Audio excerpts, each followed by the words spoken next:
Assalamualaikum warahmatullahi wabarakatuh. Untuk adik-adik kelas 9 SMP, di video kali ini kita akan membahas materi fisika terkait listrik. Jadi di materi sebelumnya atau di video sebelumnya kita sudah membahas listrik juga, tapi tentang listrik statis. Nah, di video kali ini kita akan membahas tentang listrik dinamis, yaitu tentang rangkaian listrik bagian pertama. Di sini adik-adik harus memahami dua poin, yaitu tentang arus listrik juga tentang tegangan listrik. Nah, apa saja sih hal-hal yang mesti adik pahami dalam bahasan ini? Sekarang kita langsung lihat ke papan tulis. Nah, dalam materi rangkaian listrik bagian pertama ini kita akan membahas arus listrik juga tentang tegangan listrik. Oke, kita lihat untuk poin yang pertama, yaitu tentang arus listrik. Jadi, kalau untuk arus listrik ini sendiri bisa kita artikan sebagai banyaknya muatan listrik yang mengalir per satuan waktu. Jadi ini bisa ada diartikan sebagai banyaknya muatan, ya, banyaknya muatan. Nah, jadi muatan listrik ini udah kita bahas dalam bahasan listrik statis.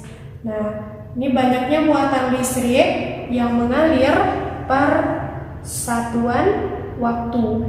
Itulah yang disebut dengan arus listrik. Nah, jadi di sini kata kuncinya adalah muatan listrik per satuan waktu.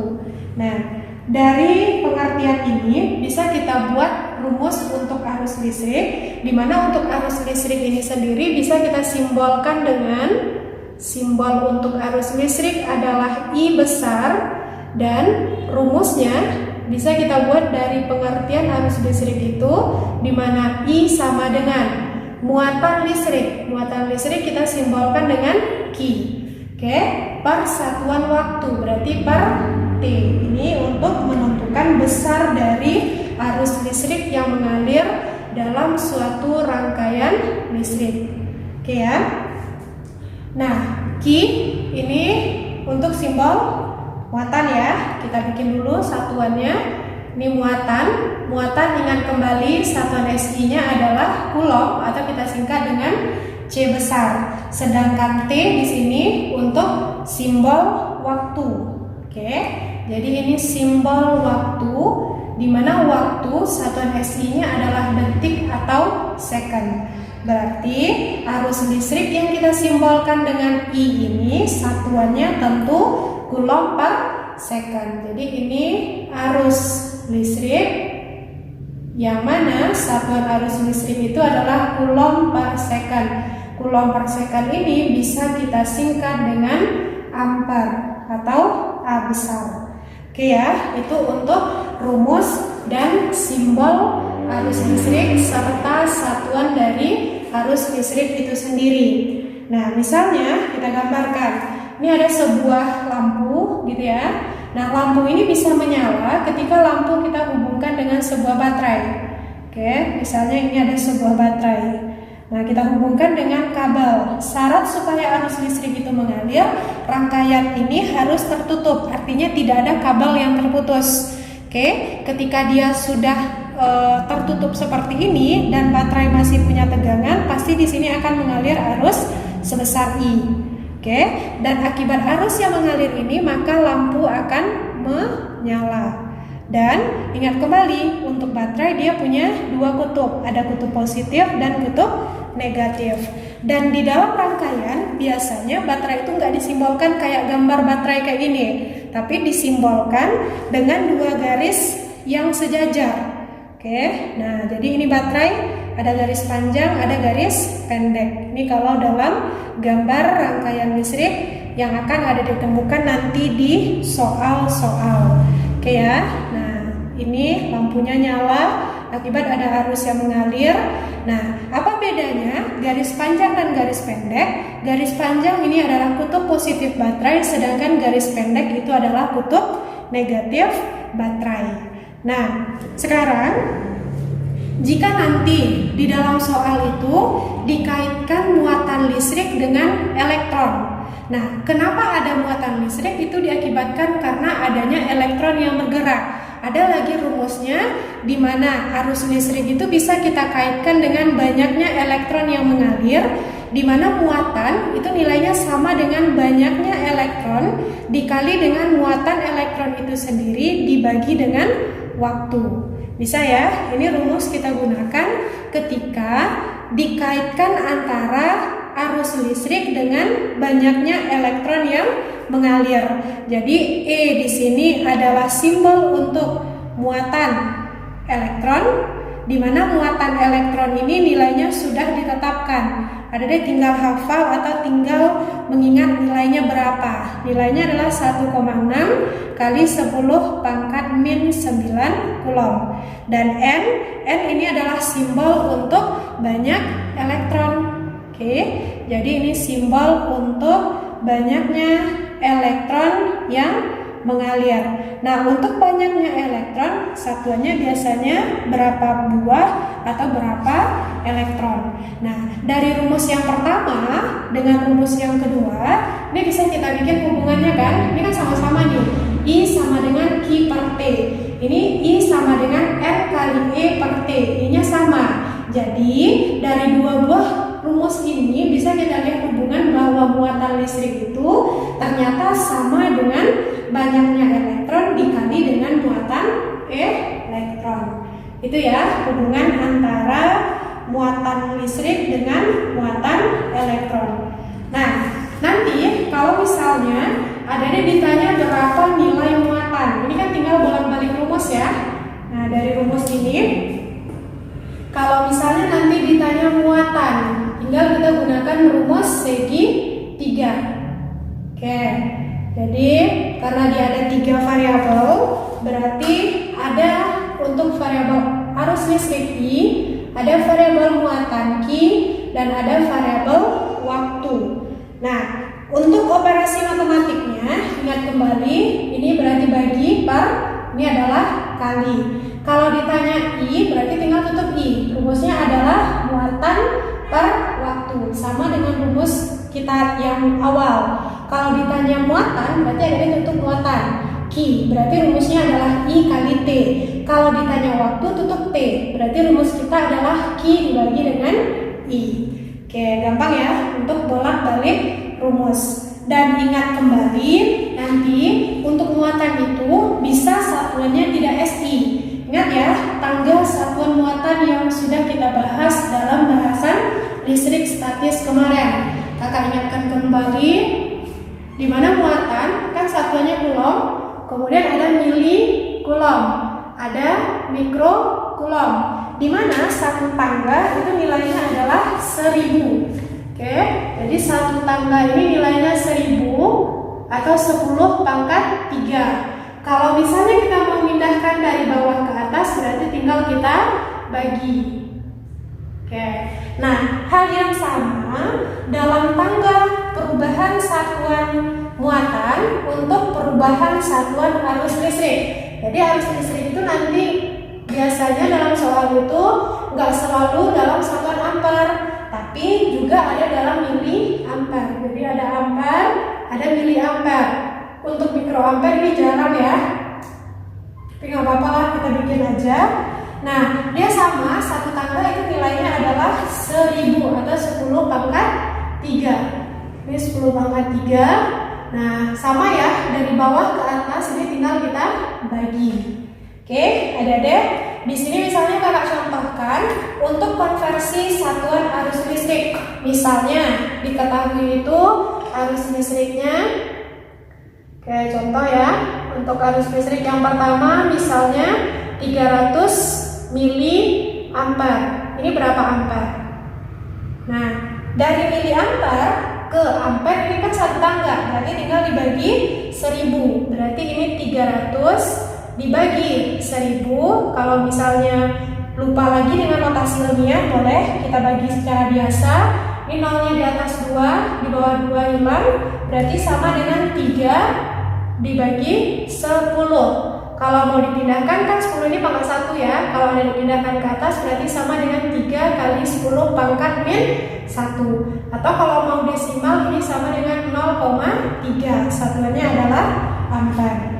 Nah, kemudian kalau misalnya nilainya itu 0,4 miliampere. Ini kan juga belum satuan SI. Ada diubah ke dalam ampere. Berarti 0,4 ini tinggal kita bagi 1000 juga ya. Berarti 0,4 tinggal bagi 1000. Ini hati-hati, nolnya yang di atas di depan 4, yang di bawah di belakang 1, nggak boleh kita coret. Berarti ini tentu nilainya sama dengan 0,4 itu kan sama dengan 4 bagi 10 atau 4 kali 10 pangkat min 1 per 1000 itu 10 pangkat 3. Naikin ke atas berarti 4 kali 10 pangkat min 1. Ini positif, kita pindahkan ke atas jadi negatif 10 pangkat min 3. Berarti 0,4 miliampere itu sama dengan berapa ampere? Ini tinggal ada dijumlahkan pangkatnya. Min 1 tambah min 3 ini sama dengan 1 min 1 dikurang 3, itu kan sama dengan min 4. Berarti 4 kali 10 pangkat min 4 ampere. Bisa ya untuk perbedaan kalau misalnya nolnya di depan dan di belakang. Ini 4 kali 10 pangkat min 4, ini 0,3 atau sama dengan 3 kali 10 pangkat min 1. Nah, kemudian yang harus ada dipahami lagi dalam arus listrik ini adalah adanya aliran elektron. Oke. Jadi ada istilahnya aliran elektron, karena tadi elektron ada hubungannya dengan muatan listrik. Itu ternyata berbeda dengan aliran arus listrik arahnya. Aliran arus listrik. Nah, bedanya di mana? Bedanya kalau elektron itu ternyata dia mengalir dari potensial rendah ke potensial tinggi. Oke. Jadi elektron ini mengalir dari potensial rendah ke tinggi, ke potensial tinggi. Sedangkan arus listrik kebalikannya, mengalir dari potensial tinggi ke potensial rendah. Oke, jadi dari potensial tinggi ke potensial rendah. Ini sama halnya kayak air terjun ya, ini sama kayak air mancur. Itu perbedaan antara aliran elektron dengan aliran arus listrik. Nah, apa bedanya potensial rendah dengan potensial tinggi? Ini adik juga harus paham. Perbedaan antara potensial rendah dengan potensial tinggi itu, jadi ada istilahnya di atas potensial tinggi. Apa bedanya dengan potensial rendah? Potensial rendah. Ternyata bedanya itu adalah dari muatan positif. Nah, kalau dia potensial tinggi, ini ternyata muatan positifnya banyak. Jadi potensial tinggi ini adalah muatan positifnya banyak. Oke. Nah, terus muatan negatifnya gimana? Muatan negatifnya sedikit. Nih, sedikit. Sebaliknya, kalau potensial rendah berarti titik atau tempat di mana muatan positifnya sedikit, muatan negatifnya banyak. Nah, muatan negatifnya banyak. Itu perbedaan antara potensial. Paham yang kakak maksud? Potensial tinggi itu ketika muatannya positifnya banyak atau muatan negatifnya sedikit, kakak gambarkan. Jadi misalnya ada dua buah benda gitu ya. Nah, ini benda A, terus ada benda B. Nah, benda A ini muatan positifnya misalnya 5 buah. Oke. Muatan B ini misalnya muatan positifnya cuma 2. Nah, dari gambar bisa kita simpulkan bahwa benda A ini potensialnya tentu lebih tinggi dibandingkan dengan benda B ya. Potensial tinggi, sedangkan benda B ini potensialnya rendah. karena muatan positifnya lebih sedikit.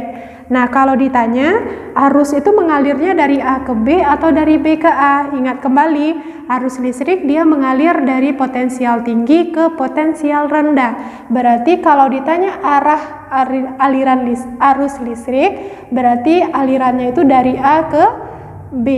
Ini aliran arus. Oke ya. Tapi kalau misalnya ditanya kemana aliran elektron? Elektron itu mengalir dari potensial rendah ke potensial tinggi. Berarti ini dari B ke A itu adalah aliran elektron. Bisa ya, itu perbedaan antara potensial tinggi dengan potensial rendah. Tapi kalau misalnya yang disajikan itu negatifnya lebih banyak, berarti kalau negatifnya banyak otomatis potensialnya rendah. Dia kebalikan dengan muatan positif. Nah, kalau kita gambarkan dengan rangkaian listrik, kakak gambarkan kembali, misalnya ini lampu tadi kita hubungkan dengan sebuah baterai yang punya muatan positif dan muatan negatif. Oke, jadi karena rangkaiannya tertutup maka si lampu bisa menyala. Kenapa lampu bisa menyala? Karena ada aliran arus. Kalau ditanya kemana arah aliran arus? Nah, untuk baterai tadi kan dia punya muatan positif dan muatan negatif. Jadi, arus listrik mengalirnya dari muatan positif ke muatan negatif. Bisa ya? Nah, dia keluar dari muatan positif dan menuju muatan negatif. Itu kalau misalnya kita kaitkan dengan rangkaian listrik. Oke, sekarang kita coba untuk contoh soalnya. Untuk soal yang pertama, katanya muatan listrik besarnya adalah 4.500 coulomb mengalir dalam penghantar selama 15 menit. Jadi kalau dari soal ini bisa kita ketahui yang 4.500 ini adalah muatan. Muatan kita simbolkan dengan Q. Sedangkan 15 menit ini adalah waktu atau T. Tapi ingat kembali, menit itu bukan satuan SI. Ada diubah. 15 menit ini harus kita ubah ke detik atau second. 1 menit itu sama dengan 60 detik. Berarti 15 kali 60 ini sama dengan 900 detik. Ini waktunya. Oke ya. Ditanya adalah berapa arus yang mengalir. Arus itu kita simbolkan dengan I. Oke. Jadi ditanya berapa nilai arus atau I. Ini gampang kan? Tinggal kita masukkan ke dalam persamaan arus listrik tadi, di mana I sama dengan muatan per satuan waktu. Muatannya adalah 4.500, sedangkan waktunya adalah 900 detik. Yang bisa kita sederhanakan dulu, 0 habis, 45 bagi 9 itu sama dengan 5. Satuan dari arus adalah ampere. Oke, ini untuk penjabaran soal nomor 1. Soal nomor 2, dalam waktu 2 menit, berarti ini waktu kan, T, tapi satuannya juga belum SI, kemudian arus listrik mengalir sebesar 2 ampere, ini I, sepanjang kawat penghantar. Jumlah elektron yang mengalir, ingat kembali jumlah elektron bisa kita simbolkan dengan N. Oke, jadi yang ditanya itu adalah berapa N kecil atau jumlah elektron. Oke, kita ubah dulu satuannya yang belum SI. Jadi satuan yang belum SI di situ adalah waktu. Kita bikin diketahui ya. Jadi T-nya 2 menit. Ini ada diubah dulu ke detik. Nah, tinggal kita kali 60. Berarti 2 kali 60 120 detik. Kemudian tadi arusnya adalah 2 ampere. Dan ditanya langsung berapa nilai N. Oke, tinggal kita gunakan persamaan yang kedua tadi kan, hubungan antara muatan listrik dengan muatan elektron, di mana I sama dengan Q per T, tapi Q itu nilainya adalah banyaknya elektron dikali dengan muatan elektron per satuan waktu. Tinggal ganti nilainya. I 2 ampere, N mau kita cari, elektron udah ketetapan muatannya 1,6 kali 10 pangkat min 19 dibagi dengan T. T-nya adalah 120 detik. Nah, ini kalau mau dikali silang dulu boleh, berarti ini ada dikalikan 2 kan? 12 dikali 2 itu sama dengan 240, sama dengan N dikali 1,6 kali 10 pangkat min 19. Oke, ini bisa kita sederhanakan ya. 24 dengan 1,6 sama-sama bagi 8. Oke, 24 bagi 8 ini 3. Kemudian 1,6 dibagi 8 itu sama dengan 0,2. Oke. Nah, berarti kan ini nilainya 30 sama dengan N. 0,2 itu kan sama dengan 2 kali 10 pangkat min 1 kali 10 pangkat min 19. Berarti ini 30 sama dengan N. Ini tinggal dijumlahkan ya pangkatnya, berarti 2 kali 10 pangkat min 20. Oke, kita mau mencari N, berarti kita pindah ruaskan ini dari perkalian berubah menjadi pembagi. Berarti 30 bagi 2 kali 10 pangkat min 20. Inilah nilai N. Atau nilai N itu sama dengan 3 bagi 2 atau 30 bagi 2 langsung boleh, 15 per 10 pangkat min 20. Ini di bawah, kalau mau kita pindahkan ke atas berarti dia akan menjadi positif. Berarti 10 pangkat 20. Satuannya apa? Elektron. Oke ya, ini untuk penjabaran soal nomor 2. Jadi ada kaitannya antara muatan listrik dengan muatan elektron. Sekarang untuk arus listrik ini ternyata ada sumbernya. Oke, jadi adik-adik harus paham bahwa arus listrik itu dihasilkan oleh sumber arus listrik. Kita bikin ya, ada sumber arus listrik. Nah, dalam fisika ataupun dalam kenyataan sehari-hari bisa kita temukan bahwasanya arus listrik itu atau sumber arus listrik dia ada 2 macam, yaitu ada yang arus bolak-balik atau disebut dengan AC, dan ada arus yang searah atau kita sebut dengan DC. Jadi ini ada 2 ya. Oke, ada yang disebut dengan arus searah atau kita singkat dengan DC, dan ada arus bolak-balik. Oke. Jadi ada arus bolak-balik atau kita singkat dengan arus AC. Nah, untuk pembagiannya, ternyata arus searah ini bisa kita temukan dalam 3 buah komponen yang bisa kita temukan dalam kehidupan. Ada yang disebut dengan baterai. Jadi baterai itu ternyata merupakan arus searah. Kemudian ada elemen volta, oke, dan ada aki. Nah, jadi ada yang pertama baterai. Oke ya, baterai. Kemudian ada istilahnya elemen volta. Kemudian ada aki. Aki atau kita sebut juga dengan akumulator. Itu sama aja ya, akumulator. Nah, sedangkan untuk contoh arus bolak-balik ini cuma 1. Contohnya adalah generator. Oke, jadi ini contohnya generator untuk arus bolak-balik.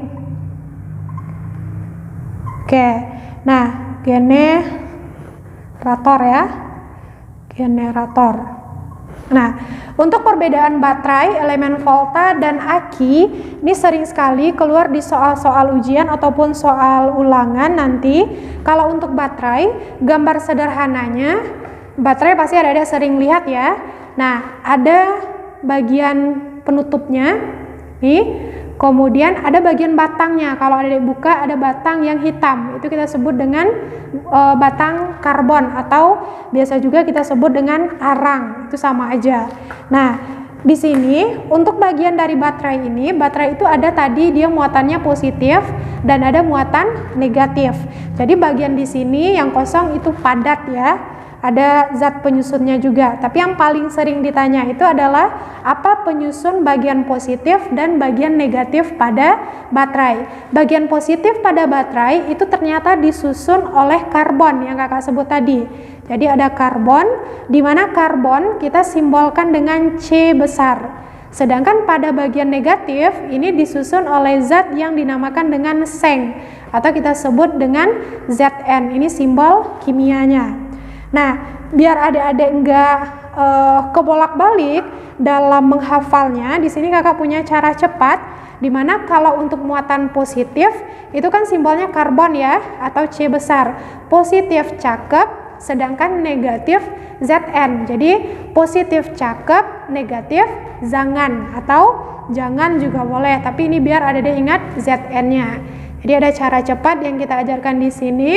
Positif cakep untuk karbon C-nya, sedangkan negatif jangan atau Zn. Nah, ini cara cepat yang bisa digunakan untuk menghafal bagian positif dan negatif pada penyusun baterai. Kemudian kalau elemen volta mungkin ini jarang ditemukan dalam kehidupan, tapi dia juga hampir samalah prinsipnya dengan baterai karena dia merupakan arus searah. Nah, bedanya dengan baterai, kalau baterai tadi disusun oleh batangan, kemudian ada padatan di sini penyusunnya. Tapi kalau elemen volta, misalnya ini ada gambarnya sederhana, ini wadah, kemudian diisi dengan cairan atau larutan di sini. Jadi ini air atau biasa disebut dengan larutan H2SO4. Kemudian bagian positif dan bagian negatifnya terpisah. Kalau baterai itu kan satu aja tadi ya, tapi di atasnya positif, di bawahnya negatif. Oke, berarti misalnya ini bagian positifnya, kutub positif, ini bagian negatif. Dan ini di luarnya ini merupakan larutan H2SO4. Jadi ini larutan H2SO4. Nah, bagian positif itu ternyata disusun oleh tembaga atau Cu.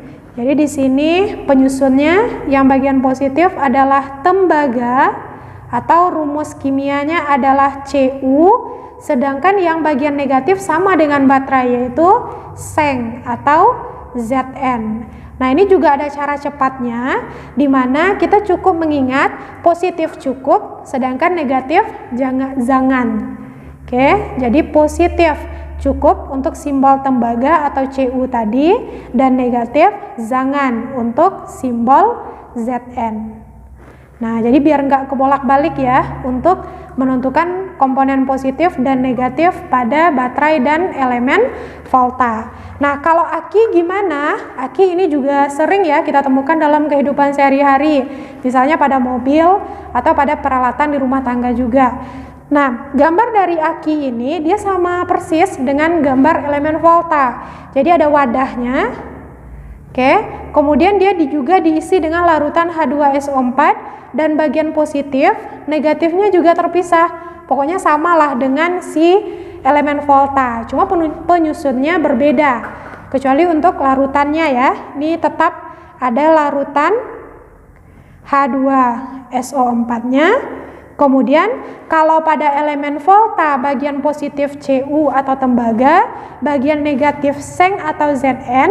Kalau pada aki bagian positifnya itu adalah timbal oksida. Jadi bagian positifnya adalah Pb ya, PbO2, atau ini kita sebut dengan istilah bahasa kimianya timbal oksida. Sedangkan bagian negatif di sini timbal saja. Oke, jadi bagian negatifnya timbal atau Pb saja. Bisa ya? Nah, itu perbedaannya baterai. Kutub positifnya karbon, sedangkan negatifnya Zn atau seng, sedangkan elemen volta adalah larutan H2SO4 sama dengan aki. Komponen positifnya disusun oleh tembaga atau Cu, negatifnya adalah seng atau Zn. Sedangkan pada aki kutub positifnya PbO2 atau timbal oksida, sedangkan bagian negatifnya adalah Pb saja atau timbal. Oke, nanti kalau dalam percobaan juga bisa kita ukur arus listrik ini, yaitu dengan menggunakan alat ukur. Nah, alat ukur listrik ini paling gampang adik-adik mengingatnya. Tadi kan satuan dari arus listrik ampere ya, berarti alat ukurnya tinggal adik-adik tambahkan dengan meter. Oke, jadi ini alat ukurnya adalah ampere meter. Oke, biasanya kalau dalam rangkaian itu disimbolkan dengan A besar kasih lingkaran. Nah, terus bagaimana cara pemasangan ampermeter ini dalam rangkaian? Pemasangan ampermeter dalam rangkaian ini tinggal kita pasang seri. Jadi dipasang seri. Nah, seri itu bahasa kitanya adalah sejajar.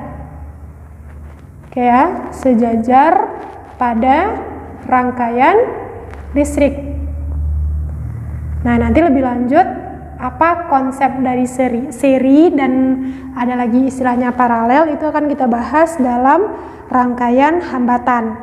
Nah, tadi kan seri itu sejajar. Kalau kakak gambarkan, misalnya ini rangkaian dari lampu tadi ya. Lampu kita hubungkan dengan sebuah baterai. Ini rangkaian tertutup. Kita mau mengukur berapa sih arus yang mengalir pada rangkaian ini atau arus yang mengalir pada si lampu.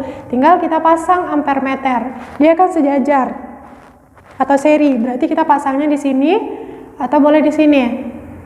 Boleh di sini nggak? Boleh aja. Ini juga sejajar, masih sejajar. Di sini juga sejajar. Di sini boleh nggak? Boleh aja. Ini juga sejajar. Itu dia pemasangan dari ampermeter.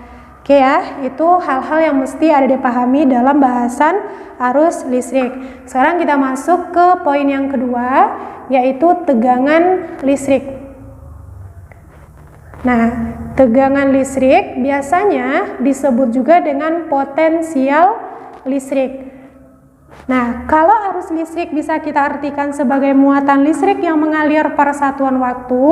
Kalau tegangan listrik ini bisa kita artikan sebagai banyaknya energi atau usaha yang kita butuhkan untuk memindahkan muatan listrik. Jadi ini bisa kita artikan sebagai energi atau usaha yang dibutuhkan, ya, dibutuhkan untuk memindahkan muatan listrik. Oke, memindahkan muatan listrik atau yang kita simbolkan dengan Q tadi. Nah, terus kalau simbol dari arus listrik I besar, simbol dari tegangan listrik apa? Simbol dari tegangan listrik itu adalah V besar. Jadi tegangan listrik sama aja dengan potensial listrik ya. Dan apa rumusnya? Dari pengertiannya bisa kita buat rumus untuk tegangan listrik ini. Oke, jadi kata kuncinya di sini adalah energi yang kita gunakan untuk memindahkan muatan listrik. Berarti rumusnya adalah V sama dengan energi atau usaha tadi kan? Simbolnya adalah W besar per muatan listrik. Ini rumus yang bisa kita gunakan untuk menentukan besar tegangan listrik. Oke. Nah, jadi energi W kita bikin keterangannya, energi atau usaha di mana energi itu satuannya joule ya, atau kita singkat dengan J besar. Terus Q tadi muatan listrik, di mana muatan listrik ini satuannya adalah coulomb atau kita singkat dengan C besar. Terus satuan dari tegangan listrik atau potensial listrik ini apa? Dari rumusnya bisa kita tentukan satuan dari tegangan listrik ini. Tegangan listrik atau potensial listrik tentu satuannya adalah joule per coulomb. Joule per coulomb ini bisa kita singkat dengan volt. Oke ya, volt atau boleh V besar saja. Itu dia untuk satuan dari tegangan listrik. Nah, kalau arus listrik tadi kita ukur dengan ampermeter, tegangan listrik ternyata juga ada alat ukurnya. Jadi kalau misalnya nanti dalam percobaan ada dia butuh menentukan nilai tegangan listrik, itu bisa kita gunakan alat ukur, di mana alat ukur dari tegangan listrik ini sesuai dengan satuannya juga. Ini gampang lagi ya. Tadi kan satuannya volt, berarti ada dia tinggal tambah meter di belakangnya. Berarti alat ukurnya adalah voltmeter, di mana kita simbolkan dengan V besar kasih lingkaran. Itu simbol untuk voltmeter. Kalau arus listrik dipasang seri, kalau voltmeter di sini dipasang paralel. Paralel bahasa kitanya adalah bercabang. Oke ya. dipasang bercabang atau paralel pada rangkaian listrik. Nah, kalau kakak gambarkan, misalnya kita samakan ya dengan gambar arus listrik tadi. Misalnya ini lampu, terus kakak hubungkan dengan baterai. Oke, ada arus mengalir. Karena arus mengalir, otomatis di sini juga ada tegangan listrik. Nah, untuk pemasangan dari voltmeter tadi, dia kan dipasang paralel atau bercabang. Berarti bercabang itu boleh boleh bawah, nih, dia akan bercabang nih. Kemudian atau boleh di atasnya. Oke ya, tergantung di mana gambar dari rangkaian listrik yang dikasih. Intinya dia bercabang. Oke, adik-adik, ini hal-hal yang mesti adik-adik pahami dalam bahasan rangkaian listrik bagian pertama. Sebelum kita tutup, kita simpulkan dulu untuk bahasan arus listrik dan tegangan listrik ini. Jadi untuk arus listrik bisa kita artikan sebagai banyaknya muatan listrik yang mengalir per satuan waktu. Simbolnya adalah I. Dan rumusnya adalah muatan per satuan waktu. Muatan listrik bisa kita kaitkan dengan muatan elektron, di mana nilainya adalah N dikali E per T. Oke, kemudian ada lagi sumber arus listrik itu ada arus searah. Oke, ada arus searah atau DC, dan ada arus bolak-balik atau AC. Arus DC ada 3, yaitu baterai, elemen volta, dan aki. Sedangkan AC contohnya adalah generator. Dan alat ukurnya ampermeter. Cara pemasangan ampermeter dalam rangkaian listrik ini tinggal dipasang seri atau sejajar.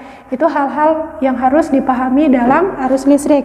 Kemudian kalau untuk tegangan listrik kita sebut juga dengan potensial listrik. Simbolnya adalah V, artinya energi yang dibutuhkan untuk memindahkan muatan listrik. Dan ini juga bisa kita ukur dengan menggunakan alat ukur, di mana nama alat ukurnya adalah voltmeter, dan voltmeter ini dipasang paralel atau bercabang pada rangkaian listrik. Oke, adik-adik, semoga bermanfaat. Jika ada hal yang tidak dipahami, tinggalkan pertanyaannya di kolom komentar. Assalamualaikum warahmatullahi wabarakatuh.